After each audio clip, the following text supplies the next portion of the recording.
Hey, what's up guys? It's Tosh here, and today I'm making a video about the Elite Four.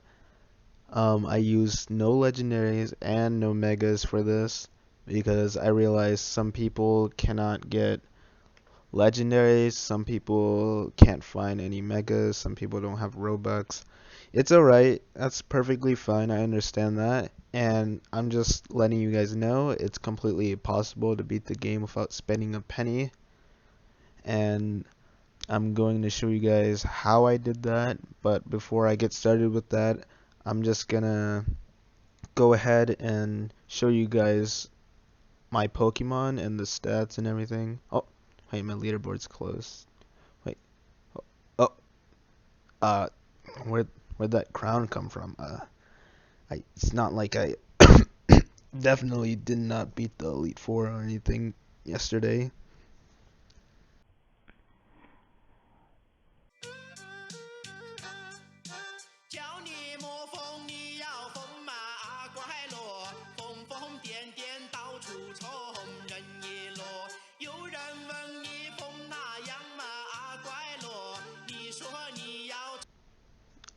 Yeah, but I did beat the Elite Four yesterday.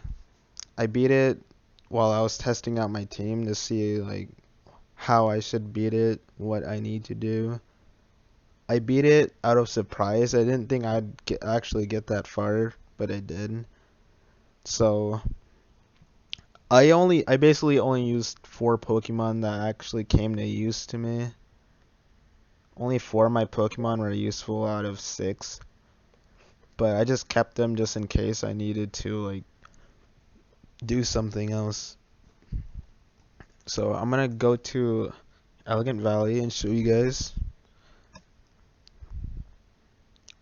Fun fact, Elegant Valley, and the initials for it's EV, for like EV training, because this place is all about EV training, but since the bots were added, it's a useless place now, unless you want to come here to get some Pokemon and check your EVs. That's like the only thing that's left.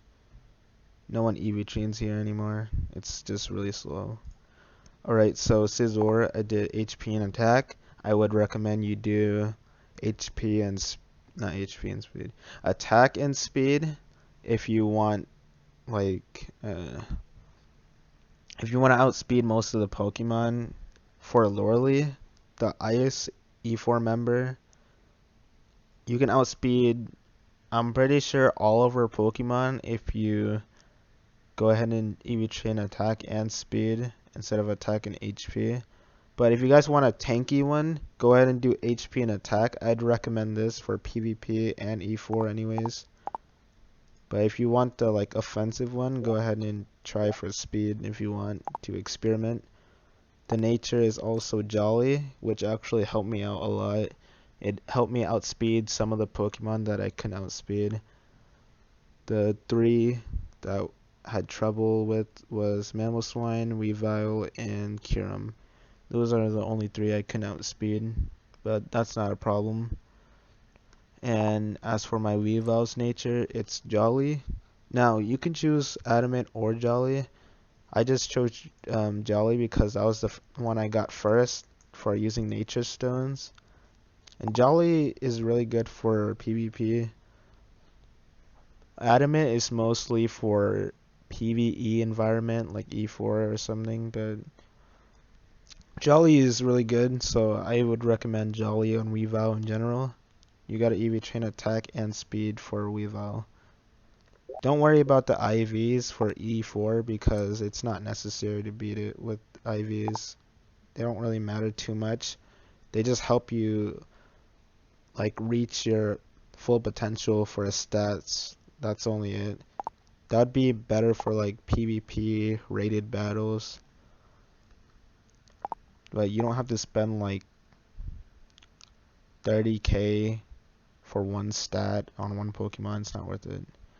For my Sceptile, I have Jolly. I'd recommend Adamant. I'm going to change my Sceptile to Adamant as well. It was Jolly in this video. Now the moveset is Leaf Blade, Earthquake, and Drain Punch. Swords Dance too. Now Drain Punch, you have to go to the Battle Frontier, which is located in Mysterious Grotto. and you just keep on, farming it until you get enough battle points. You go upstairs, and I believe you talk to the lady in the green hair.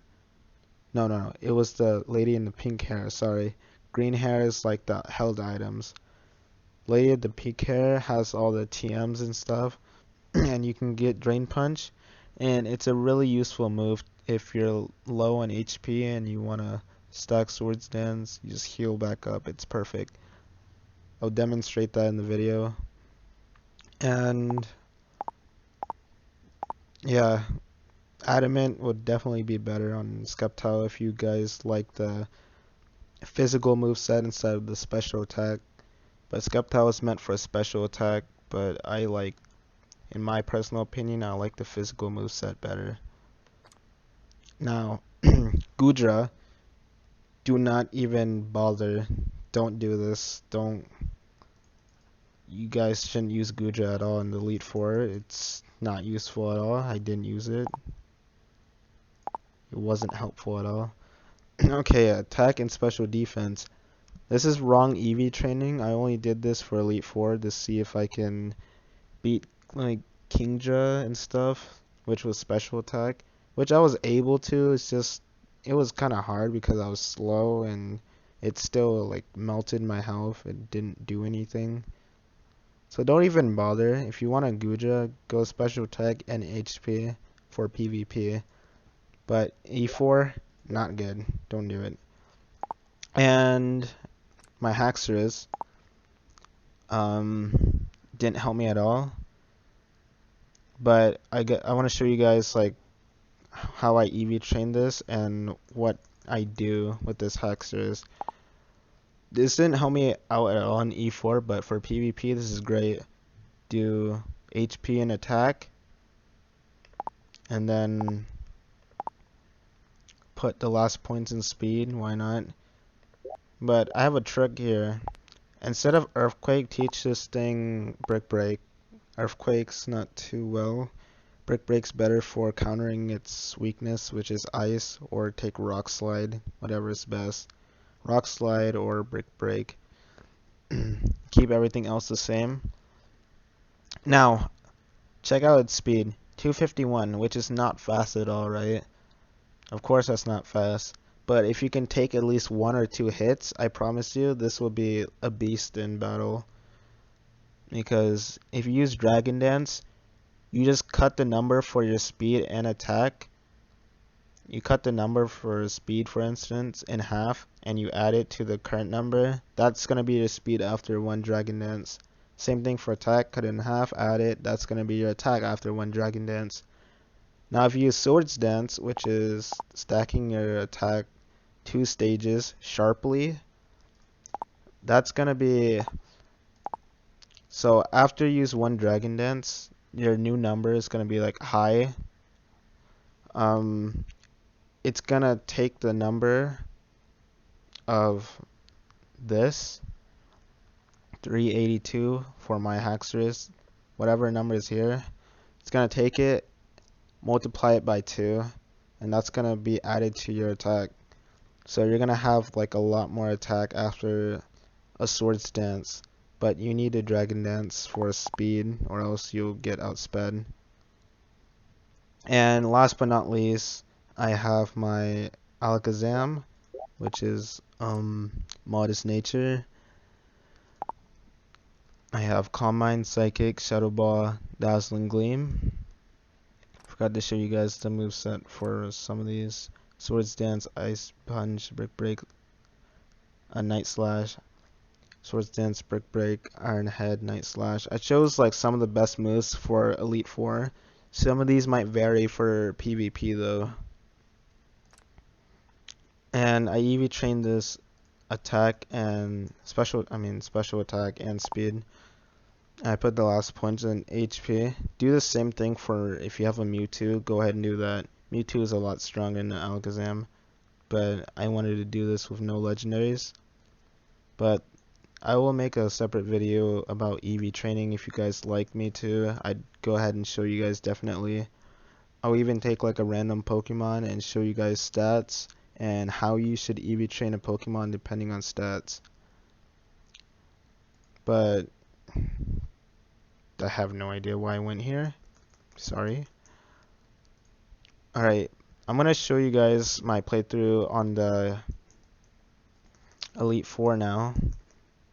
I'm gonna put on some music and I'm going to like speed it up just a bit so the video is like shorter and it's just like faster for you guys to watch, because you guys don't want to watch a slow battle. Just make it a little bit faster. But let's get straight into it. Thanks for coming to watch, by the way. Alright, let's do this.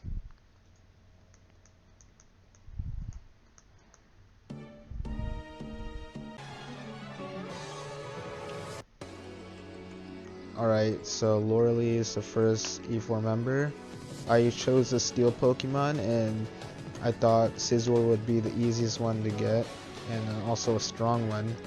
If you guys have Lucario, use that instead. Alright, so I used a couple of Swords Dance before I started fighting, and Brick Break to like one-shot everything. But the leftovers is helping out a lot. After each turn, I keep healing. Make sure you guys get leftovers in from Viridian Forest from Munchlax's. Really helps a lot. And watch out for Kyurem's Fusion Flare if you have a Scizor like me, because it will demolish that Scizor in like 2 seconds with Fusion Flare. And I switched out the Expert Belt and I gave it to my Alakazam, and I gave the leftovers to my Sceptile. You'll see why here. I gave those Pokemon those items. Alright, so I started using Psychic because it's super effective. That's the highest damage move I can get on Alakazam. And also the Expert Belt's helping with the damage too.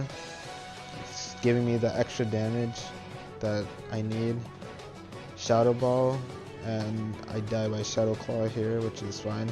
Switch out to my Sceptile, finish it off with Leaf Blade. Now, I Swords Dance twice as I lose health, but I drain that health back with Drain Punch and my health goes back up like that. And the leftover heals me up to full. Alright. And then I switch out the leftovers. I give it to my Weavile. And I go ahead and start the battle here. And the only Pokemon you need here is Weavile. For certain. Swords Dance twice. That's all you need. And then Night Slash. Make sure you EV train these Pokemon. That's important. If they're not EV trained, they won't be as strong.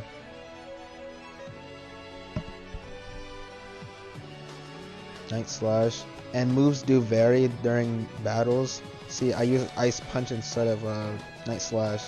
Ice Punch is just stronger on Weavile. If you want to use it like as a normal effective. Ice Punch is stronger on Giratina because it's Dragon. Ice Punch deals more damage than Night Slash. But they both have stab boost, but Ice Punch just has 10 more power. Alright, here I decide to not use my Haxorus or my Goodra because they get demolished really easily by like one Dragon Rush or like an Ice Beam or whatever. So I use Alakazam instead. I give it leftovers for a sustain ability.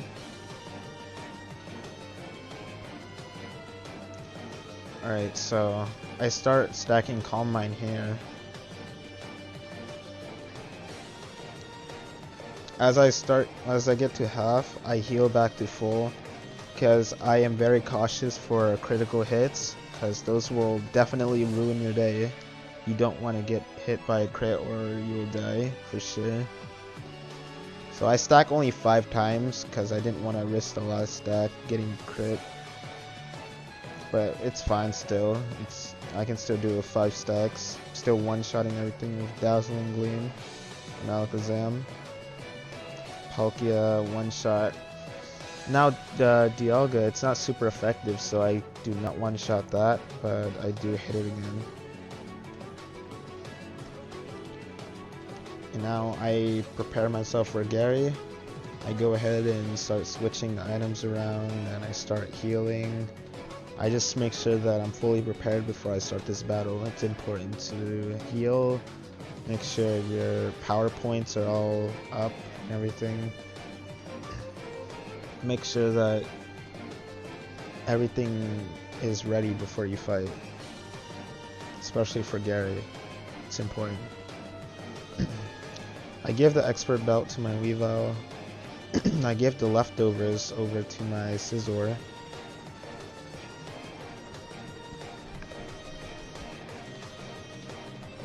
And then I go ahead and heal.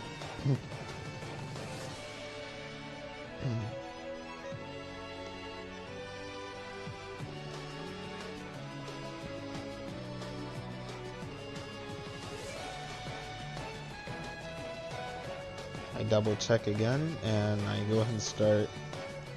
I chose Scizor first because it's a tanky matchup against Metagross, and Metagross just deals really high damage, so I decided to start off with a tank. Even though this tank didn't really help out too much, it was still no match for this Metagross, but I was able to lower it before I died.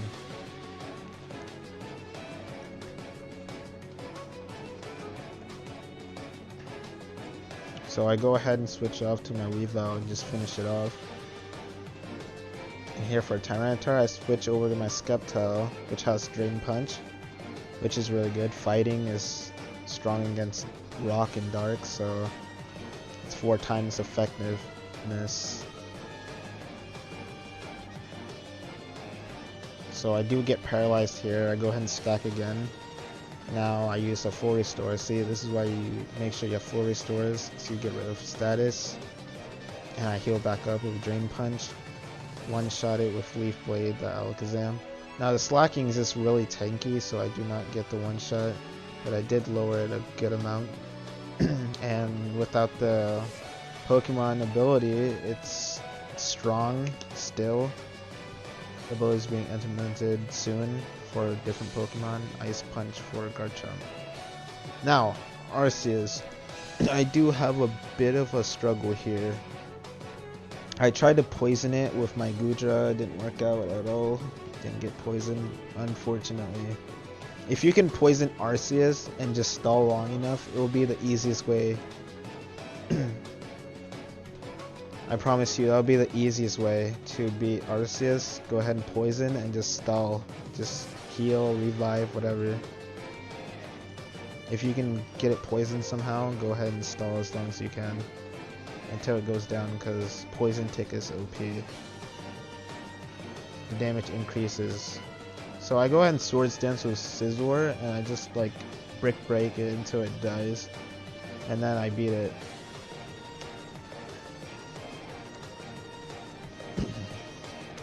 And that's it for my E4 video. Thank you for coming to watch. You guys are able... Oh, I beat it with no pants. I forgot to say that. No pants, and I beat the E4. No legendaries, no megas. Alright, so... you guys will be able to beat this too. See ya. Thanks for watching.